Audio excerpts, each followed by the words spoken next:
प्रश्न नहीं है, प्रश्न तो हाँ तीसरा नीता का प्रश्न है कि when first she came to Gurusthan, Guruji who sits on the gaddi back पे थोड़ा सा मारते हैं. Reason, if one emotion is continuous in us, what is the effect on our energy level and how to balance it?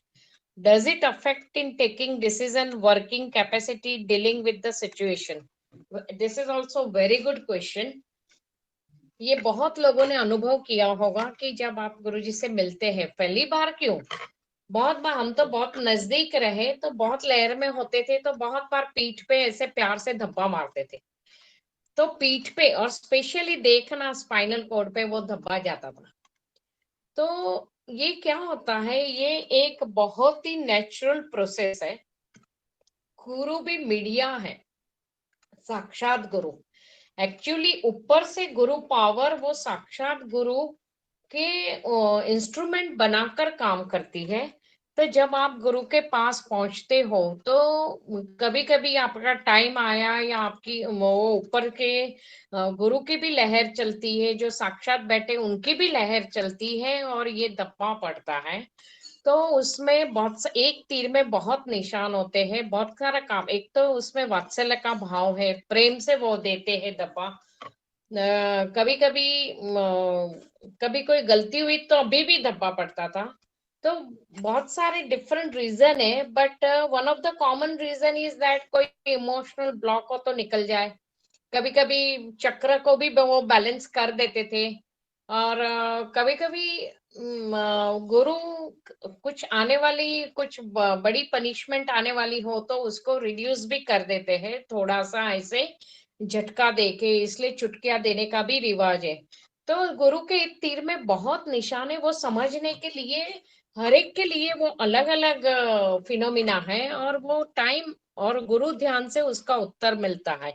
उसके लिए मैं आपको एक रियल एग्जांपल देती हूँ.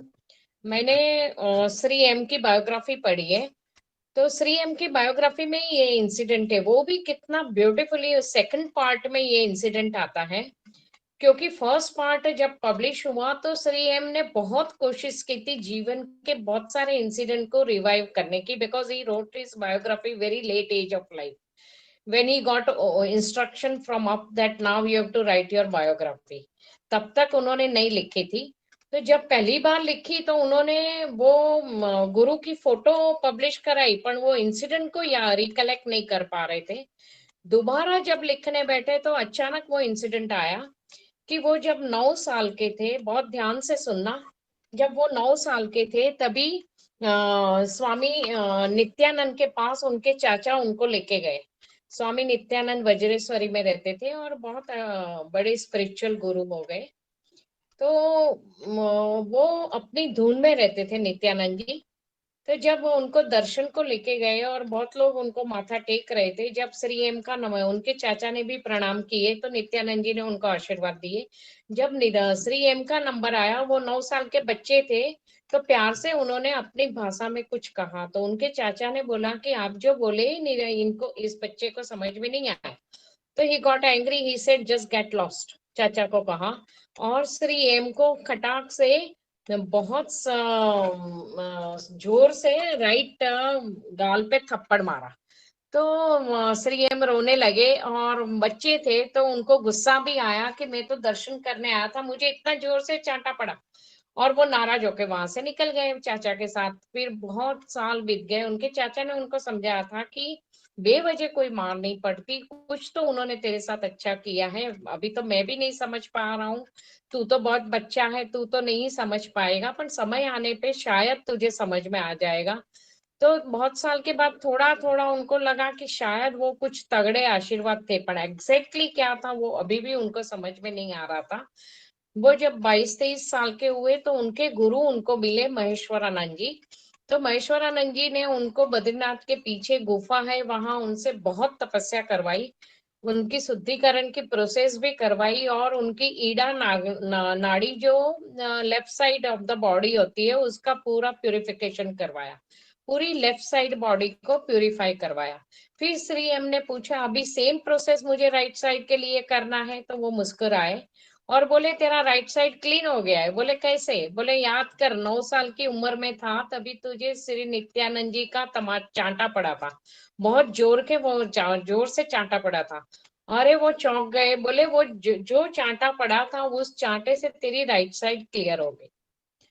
तो आई थिंक गुरु की एक क्रिया में बहुत सारे गुणार्थ होते हैं और उसको तुम जनरलाइज स्टेटमेंट नहीं बोल सकते। वो हर एक के लिए एक इंडिविजुअल है। किसी का इमोशनल ब्लॉक दूर होता है।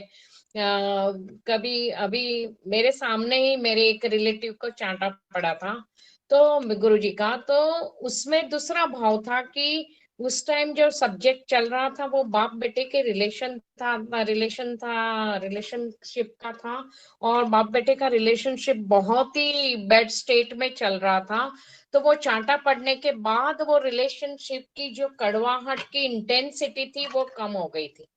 तो शायद उनके भाग्य में पुत्र की ओर से जो दुख भोगना लिखा था, इंटेंसिफाइड दुख, तो वो चांटे से उन्होंने वो इंटेंसिटी को कम कर दिया। तो गुरु के एक थपाट में उनकी हर एक क्रिया में बहुत गुणार्थ है। तो उसको कोई जनरलाइज नहीं समझ सकते, पर प्रत्येक क्रिया एक उसके आने वाले मतलब जो माथा टेकता है, संगत होती है, उसके भले के लिए वो क्रिया होती है। क्योंकि गुरु निस्वार्थ प्रेम का प्रतीक है, गुरु का अपना कोई स्वार्थ नहीं है। इसलिए वो जो भी क्रिया करते हैं सामने वाले के भले के लिए करते हैं। अभी उसका दूसरा पार्ट ऑफ द क्वेश्चन है, if one emotion is continuous in us, what is the effect on our energy level and how to balance it, and does it affect our taking decision, working capacity, dealing situation? Yes. कोई भी emotion, पहले तो वो emotion को analyse करो। जब emotion शब्द आता है तो डेफिनेटली जनरली अभी करुणा का भाव है तो वो तो पॉजिटिव फीलिंग है, उससे आप सेवा करोगे। बाकी कोई इमोशन है कि खुद के लिए कुछ सपोजिंग ऐसे लगता है कि मैं टफ लाइफ जी रही हूँ, कहीं मेरा कर्मिक बैलेंस में कमी है और लोग इतना लग्जरियस लाइफ जी रहे हैं, तो अगर ऐसी कोई नेगेटिव इंफीरियर फीलिंग है तो उसको उस इमोशन से कंटिन्यूअसली कोशिश करके उभरना चाहिए। क्योंकि अगर जितनी इमोशंस में इंसान एंग्रोस रहता है इतना ही energy level, aura level definitely deplete होता है और वहीं पे वो एक ब्लॉक हो जाता है। क्योंकि कंटिन्यूअसली वो इमोशन के बारे में या उसी से ग्रसित रहने से वो बहुत बड़ा रूप ले लेती है और हमारी ऑरा लेवल को भी इफेक्ट करती है। उससे हमारा थिंकिंग कैपेसिटी भी अफेक्ट होता है, डिसीजन मेकिंग कैपेसिटी को भी असर करती है, हमारा वर्किंग पोटेंशियल भी डिप्लीट होता है।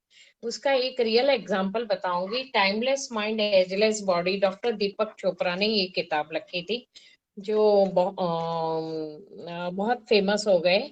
और ये किताब में उन्होंने एक इंसिडेंट लिखा था कि उनका फ्रेंड था इरविन यालम, वो फेमस साइकियाट्रिस्ट था।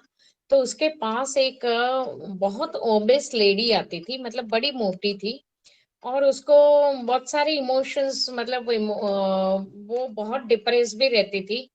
तो ये साइकियाट्रिस्ट कम फिजिशियन भी थे, तो वो ओबेसिटी की ट्रीटमेंट कर रहे थे, पर ये लेडी का बॉडी उसको रिस्पॉन्ड नहीं कर रहा था ट्रीटमेंट को।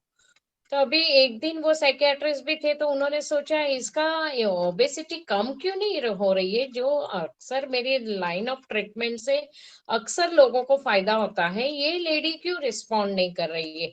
तो उन्होंने फिर एक दिन उसका साइकोलॉजिकल काउंसलिंग सेशन लिया और वो सेशन के दौरान वो चाइल्डहुड में उसको लेके गए। तो चाइल्डहुड में उसको मतलब याद आया, चाइल्डहुड मेमोरीज में था कि मदर गुजरने के बाद स्टेप मदर ने उसको बहुत परेशान किया था। वो याद करके, वो इंसिडेंट को याद करके, वो घटनाओं को याद, अनप्लेजेंट इंसिडेंट्स को याद करके वो इतना रोई, फुट फुट के रोई और साइकियाट्रिस्ट ने भी उसको रोने दिया। रिजल्ट क्या आया, थोड़े 15 दिन या 20 दिन के बाद वो जब सामने आई तो थोड़ा वजन उसका कम हुआ था। तो ब्यूटीफुली उन्होंने वो इंसिडेंट को नरेट किया है कि जैसे जैसे वो साइकोलॉजिकल सेशंस में अपने जीवन की अनप्लेजेंट घटनाओं का विवरण करते गई और जैसे जैसे वो रोने के द्वारा या कन्फेशन के द्वारा उसने सारा इमोशनल ब्लॉक स्वयं ही तोड़े और वो फिर एकदम फिट एंड फाइन हो गई। तो ये क्या है कि इमोशनल ब्लॉक्स पैदा हो जाते कंटिन्यूअसली, अगर हम एक इमोशन में रहते हैं तो इमोशनल ब्लॉक पैदा हो जाते हैं, और वो इमोशनल ब्लॉक बहुत बड़ा है हमारे आध्यात्मिक प्रोग्रेस के पाथ पे बोल्डर का काम करता है। मतलब आप रास्ते पे चल रहे हो, बहुत बड़ा पत्थर जैसे रुकावट में आ जाता है, आपको ड्राइविंग रोकनी पड़ती है, पत्थर को पहले हटाने की मेहनत करनी पड़ती है, फिर आप ड्राइविंग कर पाते हो या तो आप चल पाते हो। तो ये बहुत बड़ा पत्थर हो जाता है। इसीलिए हमेशा गुरु, फ्रेंड, फिलोसोफर जो भी आपकी लाइफ में हो, जिससे आपको विश्वास हो, उसके सामने कन्फेस कर देना चाहिए, पूरा इमोशंस लेट आउट करना चाहिए, चाहे मन भर के रो लेना चाहिए, और फिर उस सिचुएशन को या इमोशन को कॉन्क्वर करने की पूरी कोशिश करनी चाहिए, ताकि आप उभरो। जैसे अरुणिमा सिंह, कितना बड़ा लॉस था, उसको स्पोर्ट्स वुमन बनना था, तो दोनों, एक पांव तो एम्प्यूट हो गया, दूसरे में रॉड लग गया, स्पाइनल इंजरी इतना थी, तो लोग उसको दया की नजरों में देखे। फाइनेंशियल लॉस को तो तुम फिर से मतलब कभी भी ओवरकम कर सकते हो या और सॉल्यूशन लाके निकाल सकते हो, पर बॉडी का लॉस हुआ, उसको कैसे तुम भरपाई करोगे? फिर भी उसको जीवन में सक्सेसफुल होना था, उसको नहीं चाहिए था कि कोई मुझे दया भरी दृष्टि से देखे, तो वो आखिर में उसने कॉन्कर किया ना। तो कहने का मतलब है हर एक के अंदर वो पोटेंशियल है कि वो कितनी भी नेगेटिव इमोशंस हो उसको कॉन्कर करके चल सकता है, खाली वो विल पावर की जरूरत है। तो definitely it is necessary to overcome emotions, then only one can walk on the path of right decisions, right discriminative faculty and right progress in life. Clear Nita?